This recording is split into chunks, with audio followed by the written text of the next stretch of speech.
va a haber escenas de sexo, va a haber desnudos completos, concretamente en el mundo trailero. Pues hay mucho sexo entre hombres. Pues sí me interesa que el espectador se estimule. Ok. O sea, Se estimule. hay una erección, hay como un close-up de una erección. Significas una orgía, prácticamente. Sí. Fíjate que la orgía, yo creo que fue el día más hermoso de rodaje de toda la película.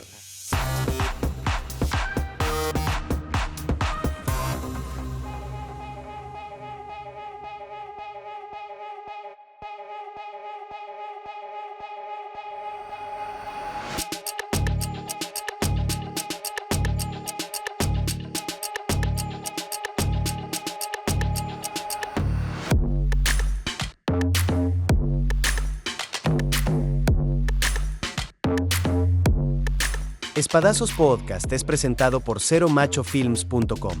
Cine con historias gays mexicanas solo para adultos. CeroMachoFilms.com. Entra ya y suscríbete.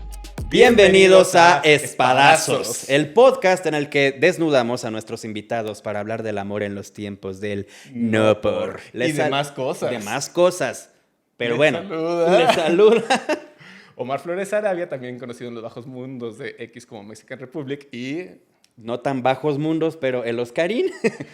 que además ahora es podcaster. Que Ah, tiene un sí. nuevo podcast. Que El vayan a estuche verlo. de joterías, vayan a verlo, vayan a ver qué joterías se esconden en ese estuche. Pero hoy, Vamos a hablar de otras joterías. otras joterías. Porque, Artísticas también. Sí, porque sigue habiendo homoerotismo, sigue habiendo hombres, espadas. Espadazos. Sí, Hay espadazos. Pero mucho arte, mucho cine. Mucho cine. Y pues por eso tenemos aquí a un director de talla internacional. Orgullo mexicano. Orgullo mexicano de Tijuana, y que además está por presentar, bueno, ya la presentó, pero por Estrenar estrenar al en público. México su nueva película que se llama En el Camino, y él es David Pablos. Hola, ¿qué tal? Bienvenido. Bienvenido. Muchas gracias. ¿Cuál de las dos te gusta más? La verdad es que las dos. Cada una tiene su encanto. Sí, o sea, tú sabes encontrar la belleza en cualquier tipo de En de todos los físico. contextos. Exactamente. Pues hablando de belleza y de físicos y demás, cuéntanos, a ver, ¿por qué para ti representaba algo importante y bello contar una historia de hombres que tienen sexo con otros hombres en el mundo de los traileros en el norte de México? De entrada porque me parece muy interesante. Simplemente por eso el contexto trailero me parece único. Me parece que se ha hablado, se ha explorado muy poco el mundo trailero en este país. Y además a mí en lo personal me parece importante hablar de la diversidad en todos sus contextos. Yo desde hace rato llevo diciendo, siento que la exploración en el cine de la diversidad está muy centralizada y está muy focalizada en la Ciudad de México, y para mí es importante hablar de cómo es ser una persona LGBT en el norte del país, por ejemplo. En este caso en Ciudad Juárez. Y en ciertos contextos en donde hay mucho machismo todavía, en donde hay mucha homofobia. Y eso es lo que quiero explorar.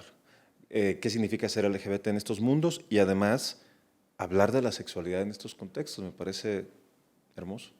Hermoso, es bello hablar Sí. de belleza. Sí, porque, bueno, se habla de homofobia, pero es que, ¿qué nos dice que las personas retratadas los personajes retratados en esta película sean homosexuales? No necesariamente. Por eso está el Exactamente. concepto de hombres que tienen sexo con otros hombres. Así Porque, es. justo, y nos podrás contar de eso, cuéntanos justamente para ti cómo calificas, cómo construyes personajes, porque los van a ver en la película, que tienen relaciones con hombres, pero también están casados y tienen hijos. O sea, ¿cómo se leen esas realidades o cómo las lees tú para crear esta película?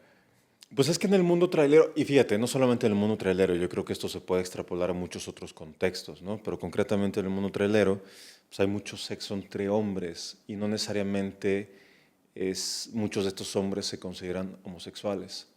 Hay una idea muy machista arraigada de que el que penetra no es gay, solamente el que es penetrado es gay. Entonces ya de entrada, bajo ese estándar, muchos no se consideran gays, aunque tengan sexo con hombres, ¿no? Y también yo creo que al final la sexualidad es mucho más compleja que para encajonarla o ponerla en clasificaciones. Y en este caso yo quería hablar de un personaje de la película, que es el trailero, que se hace llamar Muñeco, que era un personaje que no es un tema para él clasificarse, no se considera necesariamente algo en específico, tiene una relación con este chico que aparece en su camino, que se llama Veneno. Y hay un tema de intimidad, hay un tema en donde lo que realmente marca una diferencia, lo que realmente hace que sea una relación entrañable es esa intimidad que se genera más allá del sexo. Pero bueno, todo esto para decir, sí, yo quería retratar cómo se expresa la sexualidad en estos contextos sin ningún tipo de prejuicio ni de tabú. También tenía muy claro, tiene que ser la sexualidad sin ningún tapujo, ¿no? No puede ser tímido. Sí, eso me llamó mucho la atención porque yo no la he visto, pero sé, pues es que apenas se va a estrenar, pero ahí voy a estar. Yo tuve ¿Tú la la oportunidad viste? de verla, yo sí la vi, Sí. él no la vio, Pero por lo que me han contado aquí. porque le conté con spoiler y todo, porque si vamos a entrevistar al director tienes que ya saberlo, ni Bueno, modo. Sí, pero eso no quita las ganas que yo tengo de ver toditito, porque me llama la atención que hay escenas, ahí se ve todo. Sí. ¿Cómo logran esta? Porque aparte entiendo que son, ¿cómo le llaman? Actores Actores naturales, es Sí. decir, no estudiaron una carrera profesional de actuación, pero tú los pones a actuar Sí. y a tener el acto en pantalla. ¿Qué tan difícil es eso? ¿Cómo se logra? No fue nada difícil, al contrario. Ok. Fue muy fácil.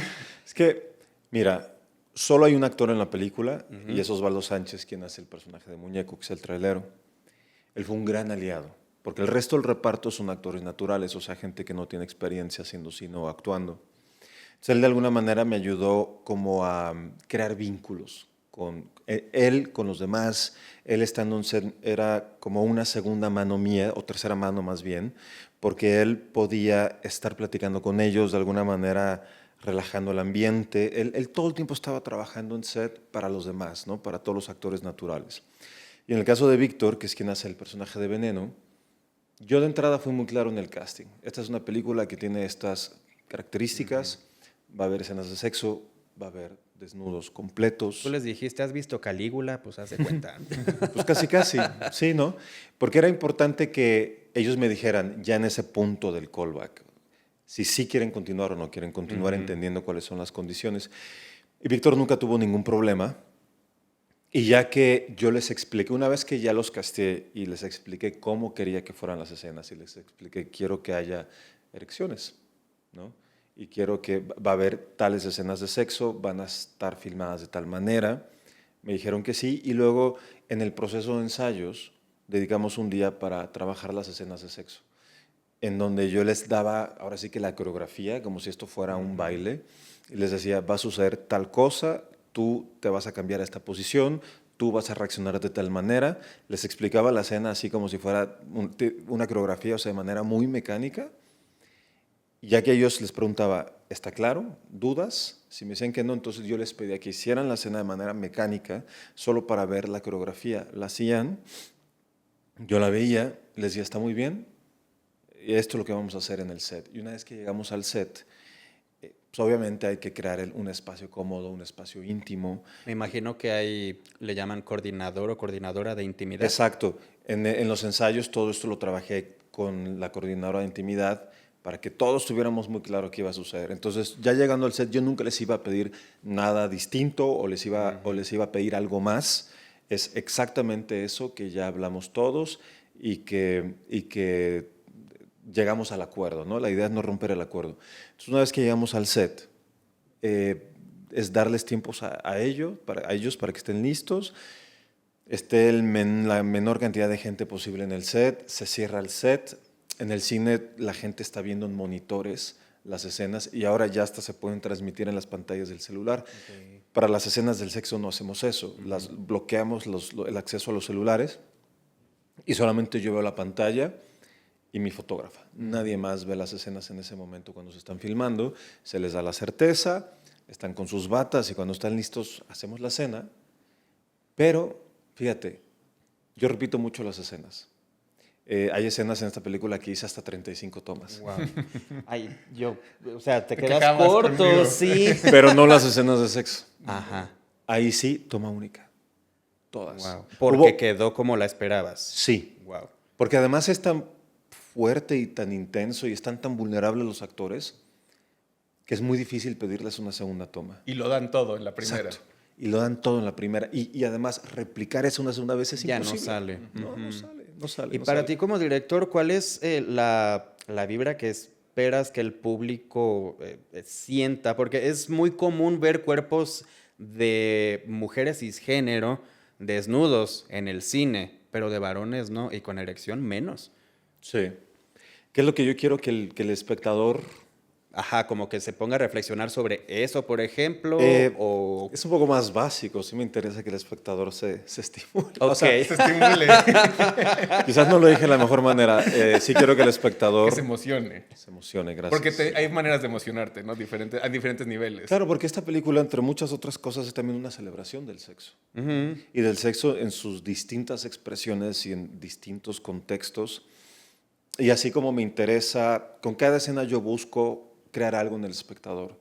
Y con ciertas escenas de sexo sí busco el erotismo, erotizar al espectador. Creo que eso es importante, celebrar el sexo en el cine. Y más porque si no vive, tú quieres que el personaje, bueno, que el público sienta lo que el personaje está viviendo, ¿no? O sea, Claro. que viva ese mismo viaje. Y fíjate que además estas escenas de sexo son narrativas, es decir, no solo es el sexo por el sexo cuenta una historia.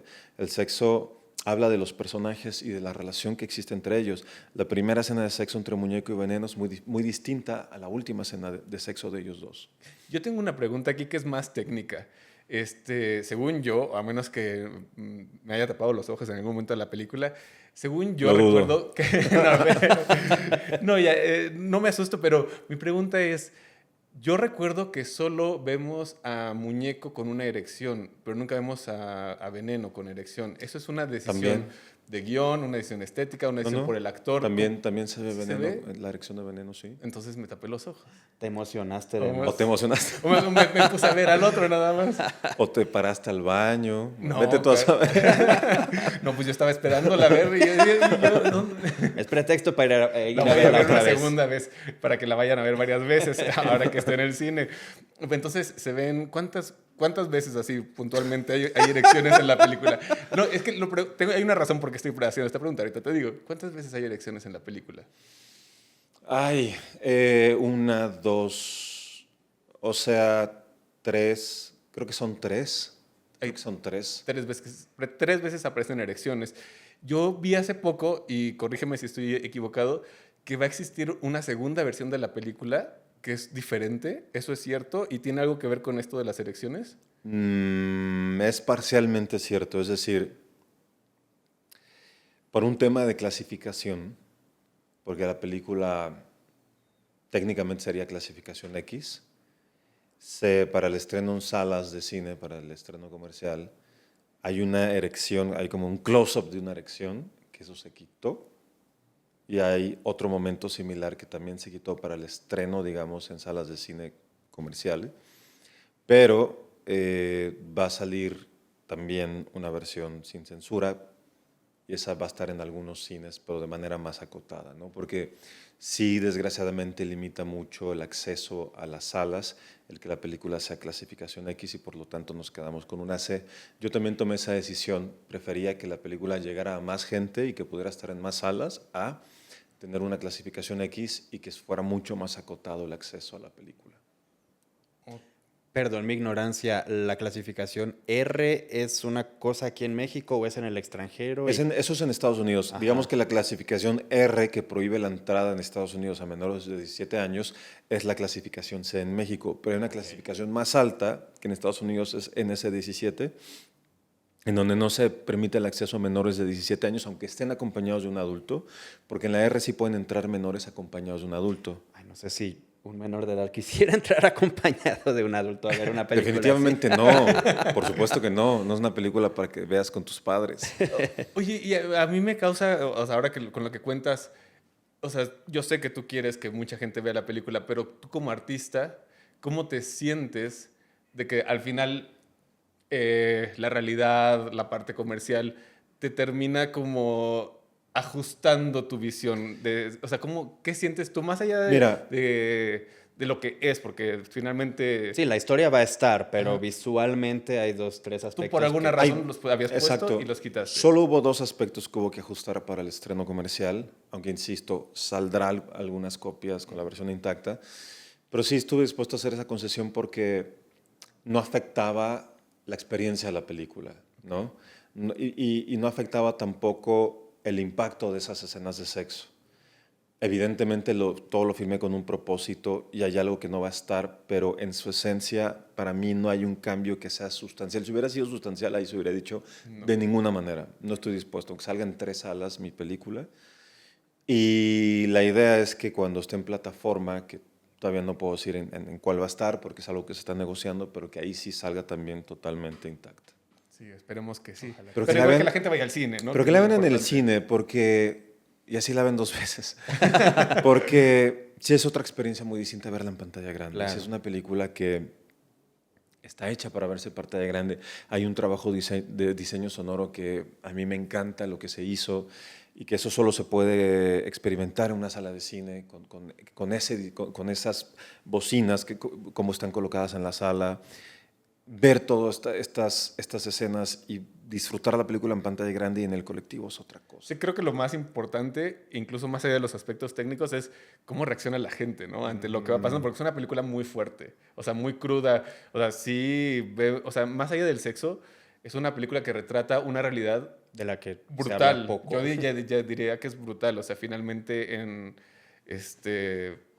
pues todo lo que pasa, la gente que vayan a verla, pero es fuerte y tener esa experiencia en colectivo creo que es lo más Sí. interesante, ¿no? Sí, a mí me encanta ver la película con público en la sala, porque el público no miente, la reacción del público es lo que es. Se Si ríen, están se entre- asustan, Exacto. se enojan. Si se ríen, si lloran, si se sorprenden. Se estimulan, dice. Si se estimulan.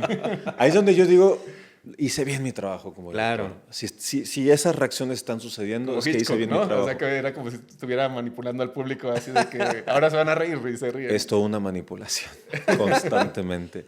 Y fíjate que me encanta que, aunque la película es fuerte, también tiene su dosis de humor, tiene su dosis de erotismo, de suspenso. O sea, creo que hay un viaje en la película que transita por muchos lados.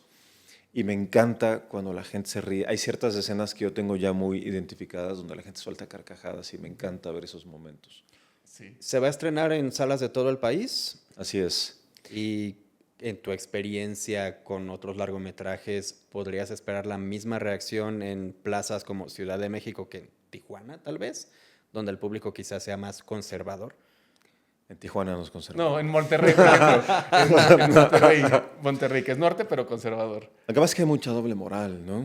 Es difícil porque son conservadores, pero por debajo Sí, claro. Sí, del agua, la Lo que cosa es otra. conservan es el silencio, pero igual sucede. Exacto, se conserva el silencio.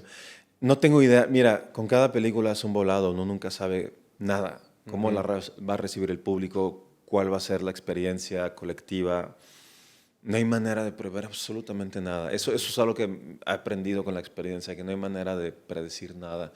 Hasta ahorita lo que he visto por las veces que hemos mostrado la película en distintos festivales de México, la experiencia ha sido hermosa y sí hay mucha receptividad. Y fíjate, hay una palabra que me gusta mucho que usa la gente y es ternura. Porque dicen, aunque es fuerte, aunque tiene momentos intensos, es una película tierna también. Y que lo interesante es que es una película tierna con personajes muy rudos, ¿no? O sea, finalmente ves la rudeza del macho, Físicamente. pero ¿no? cómo tiene esa vulnerabilidad como ser humano. Que esa es la parte que a mí más me parecía interesante, justo mostrar las distintas capas, las distintas facetas. Y el objetivo de la película era llegar a esa vulnerabilidad de los dos, porque eso es lo que trasciende, porque ahí es donde conectan de manera íntima y conectan a partir también de sus carencias, de sus heridas, de sus cicatrices, sí. Sí, y como ya nos contaste un poco cómo fue el proceso con estos chicos, pero ¿cómo descubriste, y sé que esta pregunta te la han hecho, pero cuéntanos a nosotros, ¿cómo descubriste a Víctor, ¿no? Víctor es el protagonista joven de la película, que es un chico que en la historia está escapando, en la película van a descubrir por qué está escapando, pero lo que sí sabemos en la escena 1 es que es un chico que se dedica al trabajo sexual de cierta manera, porque eso es lo que uno entiende, y que, bueno, tiene todo un viaje personal y físicamente viajan. Por eso se llama En el Camino. En el camino. ¿Y cómo descubriste a este chico? Ay, me encanta esta historia, porque todo el cast lo hicimos en Juárez, el casting fue en Juárez, con pura gente local, de distintas zonas de la ciudad. Mi director de casting, que se llama Eduardo Giral, se fue a vivir a Juárez varios meses. Y Lo primero que hizo fue empezar a poner pósters de que se buscan perfiles para casting una película y puso estos pósters o carteles en bares gays del centro de Juárez, que hay un montón. A mí me sorprendió ver cuánta jotería hay en Juárez. Para ir, hay que ir. Y además diversa, ¿no? Tienes un bar de osos y luego hay uno de vaqueros. Está buenísimo. Juan Gabriel estaría muy orgulloso de eso. Ah, no, totalmente. Y bueno, están los bares icónicos donde cantó Juan Gabriel de joven. Pero bueno, regresando al tema, pusimos estos carteles en los bares y también por Grindr, mi director de casting se metía, no a ligarse a nadie, sino ponía directamente, se buscan perfiles para esta Sí, le película. mandaban, hola, andas libre con lugar o sin lugar, y él, ¿tú quieres casting? No, y de hecho Activo o pasivo, casting. varios chicos que luego lo veían se entusiasmaban pensando que sí iba a haber liga y luego pues ya, evidentemente no. Porque además está muy bigotón, entonces como que a varios chicos les atrae eso. Les gustaba. Les gusta lo bigotón. Pero bueno, el tema es que uno de los chicos de la película salió por Grindr, un par salieron de Grindr, pero Víctor concretamente, el novio de Víctor, vio la publicidad en un bar de Juárez y le dijo, yo quiero hacer el cast. Entonces Víctor fue acompañando a su novio. El novio hizo el cast y mi director cuando lo ve, mi director de casting ve a Víctor y le dice, tú también, ándale, anímate. Y Víctor no quería, pero mi director de casting lo convenció. Esa primera etapa de casting es nada más una entrevista. Yo les hago preguntas muy puntuales sobre su vida. Quiero saber quiénes son estas personas que tengo frente a cámara. Y luego se les pide que hagan una pequeña improvisación sobre una escena que se les da. Y cuando Eduardo, mi director de casting, me manda el video de Víctor, de inmediato dije, es él. Ahí está, no hay ninguna duda. Obviamente fueron varias etapas y en cada etapa yo le iba pidiendo cosas distintas a Víctor para comprobar que fuera capaz de llegar a esos lugares que tenía que llegar el personaje, porque emocionalmente es muy compleja la película y muy demandante. Y yo quería ver que Víctor estaba dispuesto y era capaz de llegar ahí.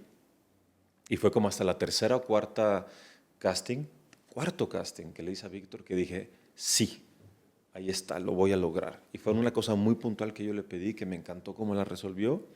Y ahí volteé con mi director de casting y con mi coach actoral y le dije, sí lo va a lograr, Víctor, estoy seguro. Hay que trabajar un montón con él, pero lo va a lograr. Y fue mes y medio de trabajo con Víctor y con Osvaldo. ¿Y se puede saber qué fue eso que le pediste que Sí. logró? Ellos estaban haciendo los candidatos para los dos personajes una escena del guión. O sea, yo ya les daba esa escena y les pedía que se la memorizaran y que la actuaran y yo les iba dando indicaciones a la hora de grabar. Y había una frase que le decía Muñeco, el personaje de Muñeco, a Veneno, una frase que hacía enojar a Veneno, y Veneno no solo se molestaba, sino que había una reacción física, como que lo empujaba. Y Víctor estaba reaccionando de manera inmediata, y lo que le dije a Víctor es, escucha realmente lo que te está diciendo, o sea, no reacciones de inmediato, primero escucha, procesa lo que te está diciendo, haz una pausa, y luego reaccionas.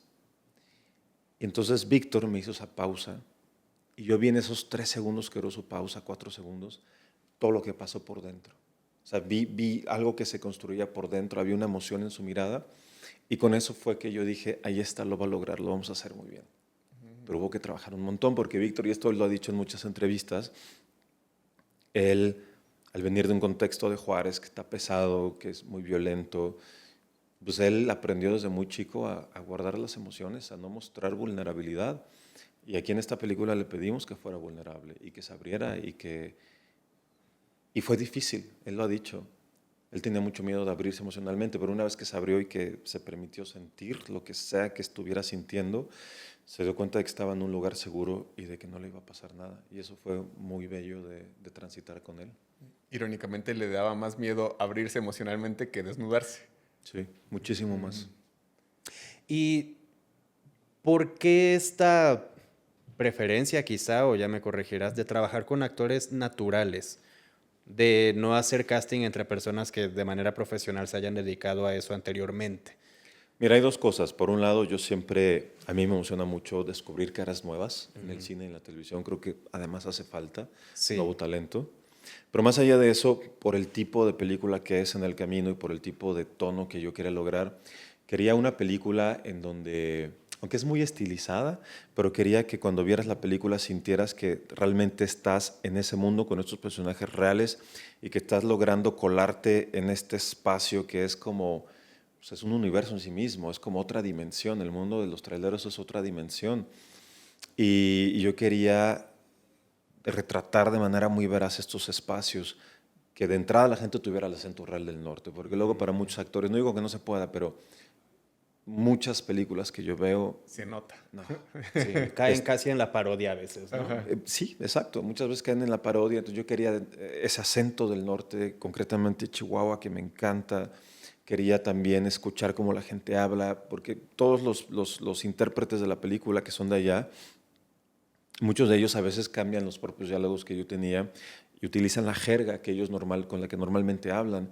Y eso es lo que yo quería tener y me emociona mucho que esté y me emociona mucho verlos, escucharlos, darles ese lugar a personas que no necesariamente están retratadas en el cine. Y de ahí viene.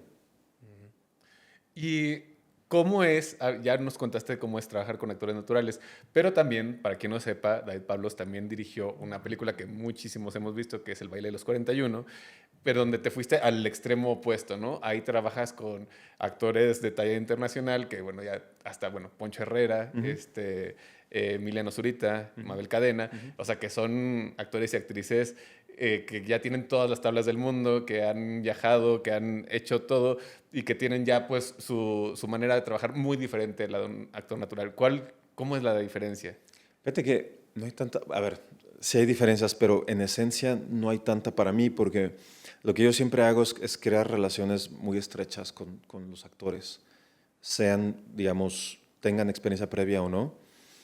Y alguien como Alfonso Herrera, que es una estrella importante internacional, como dices, a mí lo que me hizo querer trabajar con Alfonso fue que de inmediato entendí que él iba a ser muy generoso como actor y que estaba dispuesto a llegar hasta donde yo le pidiera que llegara, y es alguien que iba a ensayar, que le iba a dedicar tiempo de preparación a la película, y así fue. El baile también ensayamos como 2 meses antes de filmar, y yo tenía a Alfonso 3, 4 días a la semana conmigo, y luego con el grupo de los 41, y luego ensayábamos con Mabel, y aparte con Emiliano. Todos ellos, Emiliano, Mabel, Alfonso, son actores muy generosos y muy entregados y muy dispuestos, y eso para mí es la clave. Y que entonces no solamente tenían esa disposición, sino que además se entregaron, o sea, se pusieron realmente en mis manos y confiaron en mí, y todos estuvieron dispuestos a llegar hasta donde yo les pedí que llegaran. Y esa es la esencia, eso es lo que para mí marca toda la diferencia, un actor que está dispuesto o no dispuesto. Y se generan relaciones entre los actores antes de la película. Así como para mí era fundamental en el camino que Víctor y Osvaldo se volvieran íntimos, y que la magia que hizo en la película es gracias a eso. Lo mismo pasó con Mabel, Alfonso, Emiliano. Había ya mucha cercanía entre los 4 cuando llegamos al rodaje, y fue muy fácil. Y no solamente entre nosotros, también el grupo Los 41. Fue bien hermoso trabajar con tanto homosexual. Me imagino que sí. Y más en ese contexto. Ajá, porque además pues, significas una orgía prácticamente. Sí, fíjate que la orgía, yo creo que fue el día más hermoso de rodaje de toda la película. Ay, qué bonito. Ves que las orgías siempre son hermosas. Siempre son hermosas. ¿Y sabes por qué? Fíjate, porque trabajamos un montón con el grupo Los 41, entonces ya todos se conocían, eran personalidades muy fuertes todos, son muy intensos en el mejor de los sentidos, y se hicieron un gran grupo. Y estaban muy emocionados ellos de filmar la orgía. Entonces, no los juzgo. No los culpo.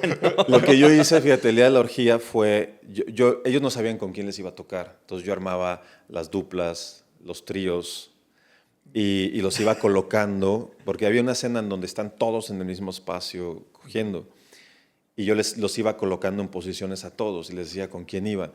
Pero hay algo que fue muy bonito, es que cuando hicimos la escena de las tinas, en donde están todos desnudos en las tinas y algunos se están bañando, había una sensación de libertad tan grande porque había mucha confianza entre ellos, y entonces estaban todos en pelotas haciendo la escena. Cuando ya daba el corte y entre que hacíamos la siguiente toma, La escena seguía. no, al contrario, estaban felices, cagándose de la risa. Y era muy bonito verlos como tan cómodos, en Pues bueno, pelota ya te quitas a todos. todo, ya, ¿qué más? Sí, y fue muy fácil filmar la orgía y fue muy disfrutable tengo los mejores recuerdos de esa escena. Ay, qué bonito. Qué padre, que viva andar en bolas. Sí. Sí, sí. Y yo tengo una pregunta que le comentaba hace rato a Oscar. ¿Por qué? Porque tú escribiste El baile de los 41. No. ¿No? Tú no trabajaste Esa nada. película es la única que no he escrito yo, de Es la las única que he que te filmado. entregaron. Sí. Entonces, me parece interesante que se habla, bueno, el protagonista, que es Torremier, ¿cuál es su nombre? Ignacio de la Torre Mier. Ignacio de la Torre Mier. Eh, Yerno de... yerno de Porfirio, ¿no? Porfirio Díaz, esposo de la hija de Porfirio Díaz, que es donde surge toda la historia del baile de los 41. Sin embargo, él tiene una historia paralela que es muy conocida. Ya sé cuál vas a decir. Exactamente, que es, se cree, aunque sí existen elementos para casi asegurarlo, que tuvo una relación muy cercana Con Zapata. Emiliano Zapata. Exactamente, y hay una frase del diario de la hija de Porfirio Díaz que dice, se revolcaban en las caballerizas. Ujú. ¿Tú decidiste que esta historia no iba a tocar a Zapata? ¿O alguna vez se te antojó? ¿O qué No, pasó? claro. De hecho, espero algún día hacer el proyecto Zapata. Es algo que tengo en el radar y he estado desarrollando el proyecto, pero no es un proyecto fácil porque toca hiere muchas sensibilidades. Lo hemos visto. Y va a ser difícil levantarlo, pero sí me gustaría levantarlo y sí lo he planeado y hay cosas escritas sobre ese proyecto. No lo quise meter en el baile porque son dos historias muy distintas, que además sucedieron en épocas muy distintas, porque el baile es 1901 y lo de Zapata empezó en 1908, 7 años después del baile. Zapata, y esto sí está comprobado, fue caballerango de Ignacio.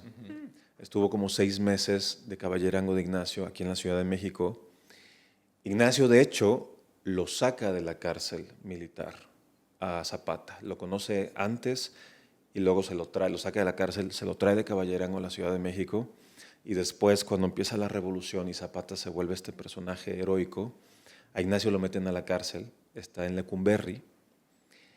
Y cuando llega Zapata a la Ciudad de México, lo saca de la cárcel.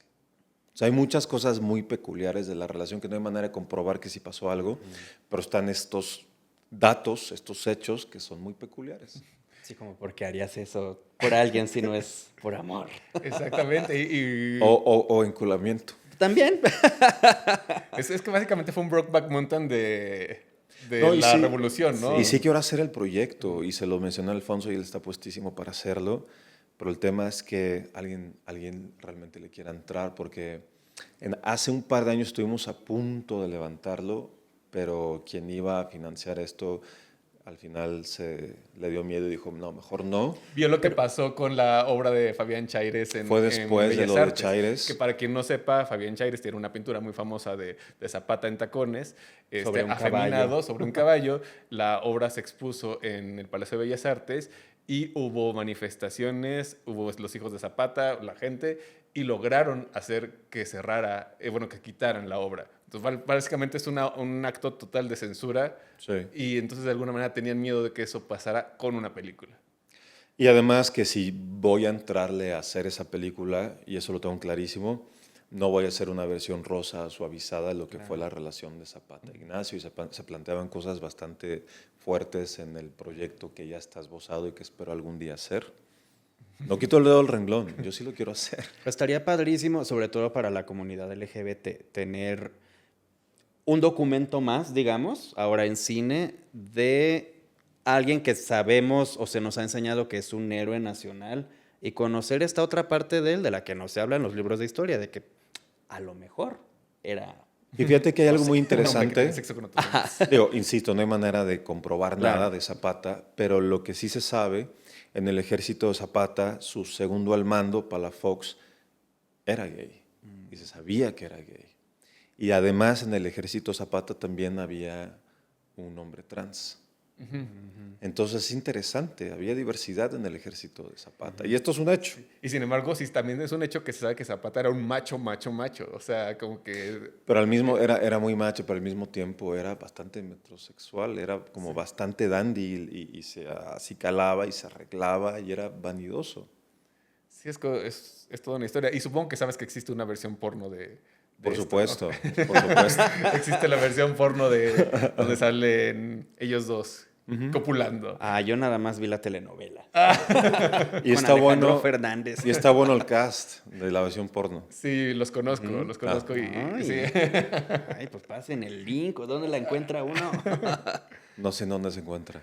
Hay una versión chiquita en X y existe una versión larga que creo que nunca han terminado. O sea, se filmó para un documental que se llama Porno Melancolía. Y existe esa versión larga, pero tengo entendido que Gerardo, que es el director, no la ha sacado. No ha visto la luz. Gerardo G. del Diablo. Ajá. Ya. Y bueno, justo, ¿qué sientes ahora que te has convertido de cierta manera como, te considerarías como un director gay? O sea, como con estos De cine gay, proyectos, pues. ajá. Bueno, sí, yo soy un director. ¿Qué? Revelación. Shock. Mira, a mí me interesan todo tipo de historias y fue muy importante para mí hacer En el Camino, fue muy importante hacer El Baile de los 41 y sé que seguiré tocando temas sobre la diversidad. No necesariamente todas mis películas van a girar en torno a esto o la diversidad va a ser, digamos, el tema central, pero sí es algo de lo que no pienso quitar el dedo del renglón, me parece muy importante. Y bueno, el tema sexual en sus distintas aristas sí es un componente importante en tus obras más importantes, otra vez conocidas. Está, por ejemplo, Las Elegidas, que es una película rodada, si estoy bien, en Tijuana, Rosarito, que habla sobre la trata de personas, algunas de ellas incluso menores de edad. Y bueno, Todas menores de edad. Todas menores de edad. Y bueno, otra vez el componente es el sexo, visto desde la óptica del... Claro, pero De otra historia, pero el Ajá. sexo. Ajá. y fíjate, curiosamente en Las Elegidas es mi única película en donde no se ve el sexo. Ajá, eso a mí me... Justo porque ahí estamos hablando de otro tema y de un tema que es muy complejo y para mí al abordar las historias de trata, yo decía, no hay manera en la que puedo mostrar estas violaciones. Es una falta de respeto al tema, Claro. a las víctimas y fue una decisión muy consciente. Aquí no va a haber sexo. Pero está tan bien lograda y no es porque lo tenga yo aquí enfrente. De verdad, yo mientras la veía, justo decía, es que no es necesario que haya escenas explícitas para entender y sentir lo que las personas, los personajes de la película están sintiendo. Es tan cruda que con solo ver una expresión en su rostro, ya quedó. Fue más Oscar que me y decía, el audio. tal vez te guste, me decía cuando lo estaba viendo, me escribió, me dijo, no sé si voy a poder dormir después de ver esta película. O sea, básicamente fue una película de terror. Exacto. Pues Una sí, película de sin terror. ser terror, ¿no? Y no sé si basara en algún hecho en particular, pero desgraciadamente o sea, sucede en la vida real. Se inspiran muchas historias que yo escuché de sobrevivientes de la trata. ¿Y qué te iba a decir? Y para mí era muy fuerte, fue muy duro escuchar todas estas historias. Además, cuando yo pensaba, ya nada puede ser más horroroso de lo que ya me contó esta persona, y la siguiente historia era todavía más espantosa. Y fíjate, me quedó claro, si yo hubiera hecho una película totalmente fiel a las historias que escuché, nadie sería capaz de aguantar Las Elegidas. Me imagino. Nadie, Aparte, nadie. el dilema como espectador, y ya con esto cierro mi opinión sobre Las Elegidas, al final uno se cuestiona si hay personajes buenos o malos per se. O sea, no es una película maniquea porque el chico protagonista pues hace cosas Muy malas. malas, pero por amor. ¿Y tú qué harías en su lugar? O sea, me Claro. voló la cabeza. Sí. Y fíjate que en general yo creo que los personajes que abordo en cine son así, no son buenos o malos, no es blanco y negro, todo está delimitado por las circunstancias, por el entorno y por la situación. Oye, y bueno, voy a girar un poquito el tema, pero ya vamos a ir cerrando. Pero es una duda que yo tengo aquí, curiosa. En el camino vemos, hay una escena que la van a ver y verán que existe como un harem de chicos jóvenes, guapos, desnudos, hermosos, morenos, guapísimos. Hubo buen casting. Sí, haciendo ejercicio, bañados de sudor en una alberca. Una maravilla. Es casi una orgía sin que haya sexo, ¿no? Estos chicos, ¿de dónde los sacaste? También son así de este casting. ¿Había alguno que fuera, por ejemplo, creador de contenido para adultos? ¿Alguna vez has trabajado con un creador de contenido para adultos justo para este tipo de escenas? ¿Lo harías? ¿Trabajarías Bueno, con un ya vi creador de cuál fue tu contenido? escena favorita de la película. No, también tú la filmaste como la maravilla, o sea, con esa luz, con ese back entrando y Mira, los cuerpos. Ese casting sí fue muy direccionado a chicos que han tenido experiencia como gogos en algunos bares gays. Varios de ellos o lo habían hecho o lo estaban haciendo. Y fíjate que sí he trabajado con creadores de contenido. Supongo que, no sé si conocen a Sergio Quiñones, Sir Armas, ¿se Sí, llama? ajá, sí. Ah, bueno, él sale en el baile de los 41. El tema es que él empezó a hacer contenido hasta después del baile. Ya, le gustó andar encuerado. Yo creo que sí. Y vaya, para esta película En el Camino casteamos, de hecho, a varios creadores de contenido. A varios de ellos me parece que tenían mucho potencial como para hacer drama, para estar en una película con guión, con una narrativa. Al final lo que define el que alguien se quede o no, pues tiene más que ver con perfiles, con los perfiles de la pareja, de la dupla, de cómo se van relacionando. Pero sí veo un par de creadores de contenido para En el Camino que son fantásticos y que yo creo que podrían ser grandes actores. Entonces, a lo mejor se vienen cositas y alguno de los creadores de contenido con los que hemos platicado igual y terminan haciendo casting y tienen el perfil para una próxima película tuya. Pues A lo sí, mejor. si los entrevistan, a ver si les cuentan quiénes hicieron casting para esta Y película. lo voy a dejar ahí, pero hasta yo hice casting para el baile de los 41. Tú ni te enteraste, yo creo, pero... Pero yo estaba en ese casting cuando tú fuiste. No, era para como extra de la escena de la orgía. Me invitó una chica que trabajaba como el casting para esas escenas, te pasaron las fotos. Todavía... Ya, era para los chicos que hacen de chichifos, ¿no? Exactamente, me dijo, se llama personaje chichifo. Exactamente. Chichifo 2. Exactamente. Pero yo, o sea, yo era editor, o sea, ella era la novia de uno de mis compañeros de edición, y fue la que me invitó directamente. Me dijo, ay, tú tienes el perfil que el director anda buscando, manda tu foto. Pero no hiciste el casting. No, solo te mandaron foto. Pero bueno, ya estábamos conectados ahí. A lo mejor Mira. ahora para zapatas, casting, no sé. No, yo dirijo, ya luego te contaré, pero yo también dirijo. Tengo una película que acabo de dirigir, que de hecho los actores son creadores de contenido para qué adultos, bien. pero todos actúan, ¿no? Entonces, Gran es película. como es el experimento al contrario. Ah, luego me cuentas. Te la muestro, sí. Sí, Y sí. la película, no te voy a inventar. Sí, no, la película la vamos a estrenar muy pronto y espero que puedas Claro que asistir sí, me también. encantaría. ¿Cómo se llama? Se llama Muy Adentro. Muy Adentro. Ya, te reíste. Pues te agradecemos muchísimo. Muchas gracias, un gusto. Esperamos que te la hayas pasado. Muy bien, muy bien. Y Y de fue muy verdad- ameno verlos con sus Con berenjenas. lo de todo el tiempo. Virginitas de fuera. No, y de verdad, un gusto haberte tenido, con todos los reconocimientos que has tenido, y te deseamos muchísimo éxito. Vayan Muchas a ver gracias. En el Camino. No les puedo decir que se van a divertir, pero se van a emocionar. O sea, creo que es una película que te va a emocionar de muchas maneras. Y nada más, que se estrena el 3 de junio. Se va a estrenar un día antes. Aunque Ok, 3 de 3 de junio, junio. salas de cine, todo el país, muchísimas salas, ¿no? Sí. Entonces, Pues felicidades y Muchas gracias, gracias. también por seguir empujando este tipo Muchas de gracias. producciones, son muy necesarias.